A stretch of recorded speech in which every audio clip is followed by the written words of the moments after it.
New York City plays such an important role in this movie. I mean, it's as much a character. Yeah, absolutely.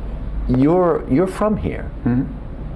What is it like to make a movie in your town? It's a dream. I mean, we were shooting, because we always had to shoot late at night in the actual subways after rush hour and before the morning rush hour.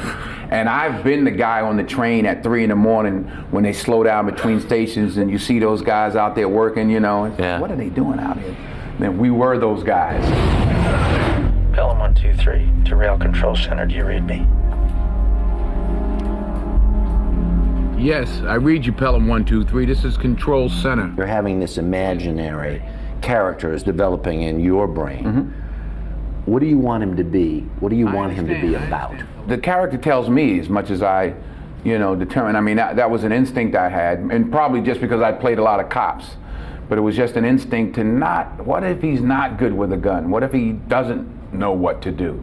He just happens to be the guy on the phone, at the phone, the day that Travolta's character calls. Yeah. And the writer ran with that, and it's an interesting twist that Travolta's character, Ryder, It's me, man. befriends the guy. He says, I want to talk to that guy. I like that guy. Yeah.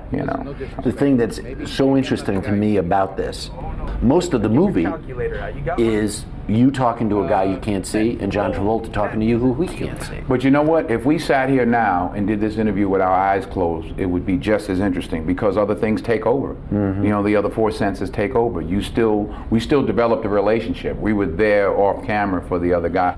How is John?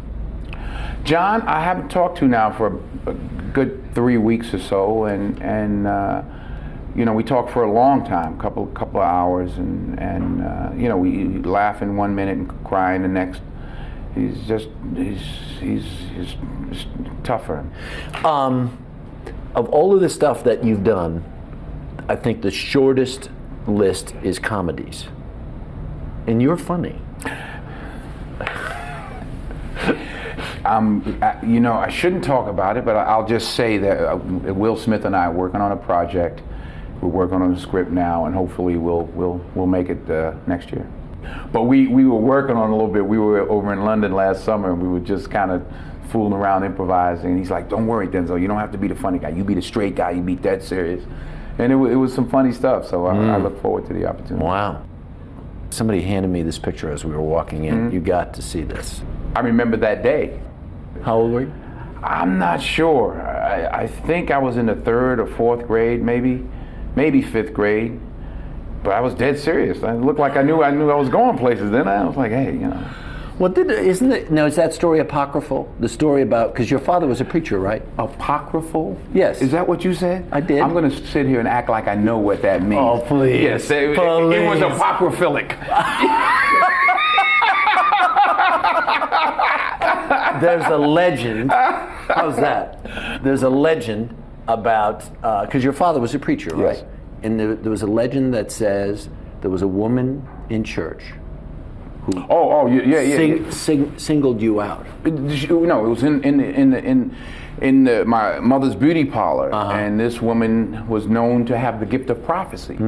And she said, "Somebody bring me a piece of paper." She said, "Young man, you're gonna preach to millions of people. You're gonna travel." And by the way, I had been kicked out of school at this point, so I was trying to figure out what to do with my life. And she had this prophecy. I'm like, "Do you see anything in there about me getting back in school?"